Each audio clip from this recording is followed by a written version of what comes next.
So, ladies and gentlemen,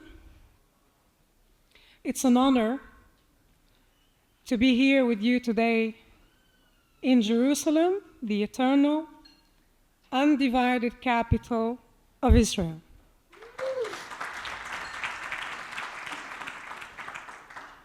One of the co-founders of AFJS is a friend of mine, Rafi, and so is his wife, who, like me, is half Syrian, half Lebanese. Only I was born on the other side of the border and not to a Jewish family.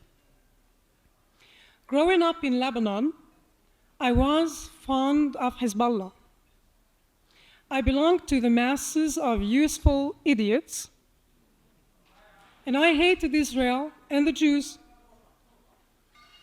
Why wouldn't I?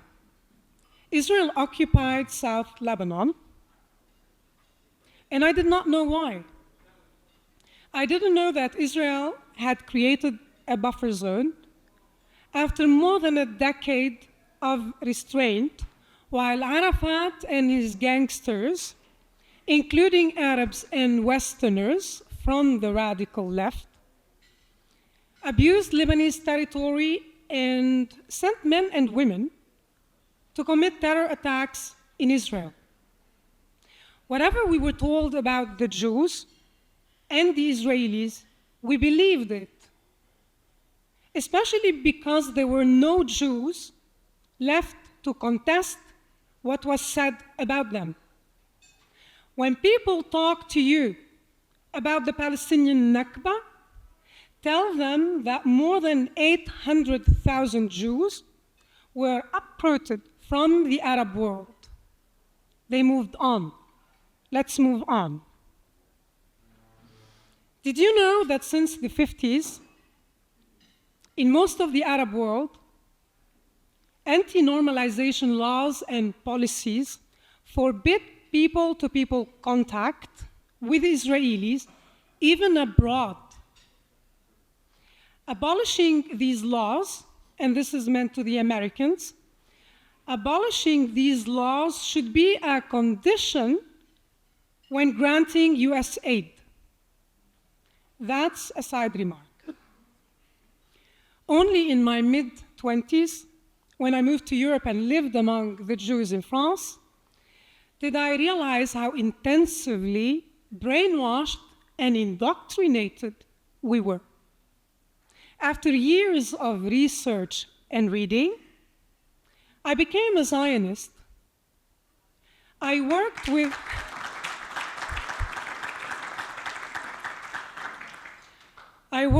Israeli and American organizations pushing for the normalization of ties between Israel and its neighboring countries, especially after the historical signing of the Abraham Accords. After October 7, I became a very loud Zionist. See, I always knew and said that anti-Semitism is rampant in the Arab world. I know. I lived in 4 Arab countries: Lebanon, Syria, Saudi Arabia, and Qatar. But I never imagined how bad it was. As a woman, as a mother, I spoke up without asking for anybody's permission, without even having a platform. I started posting videos on social media when I had 200 followers on Instagram. Today, I have more than 300,000 across 5 platforms. That made me a very famous traitor in the Arab world. But the worst I had to deal with was the backlash from the radical left in the West. Although I'm a very loud Zionist, normally I'm loud and clear, there was one question that I avoided like the plague, especially when interviewed by Europeans. When people asked me to share my thoughts about the settlements in the West Bank, I used to say, I'm not a journalist, I'm not a politician, not Israeli, not my problem, don't ask me. Until I was invited for a tour in Judea and Samaria. I sat down near a water spring and a pomegranate tree, looking at the Jordan Valley. And I thought for a long time and concluded, if Jews have the right to live in Tel Aviv, Jews have the right to live in Judea and Samaria.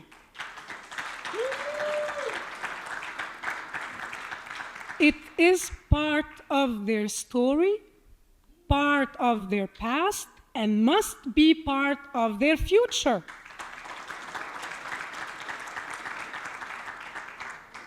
How does that happen?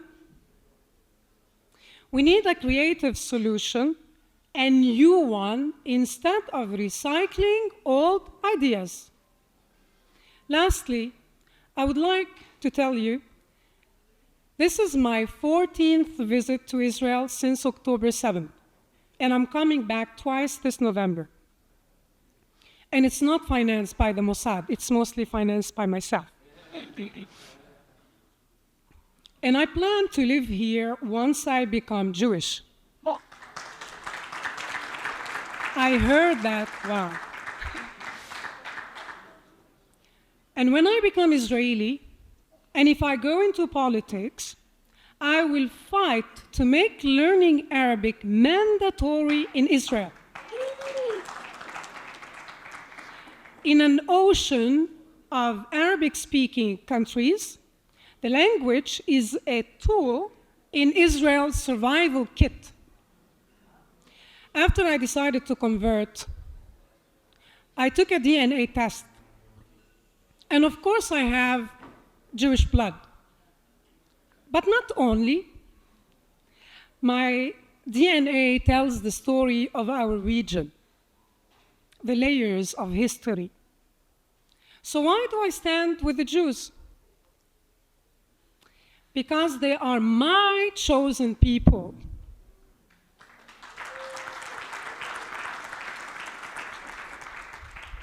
Because I appreciate this culture, this country, their resilience, and their loyalty to their story, to their ancestors, and to each other, even though they bicker a lot.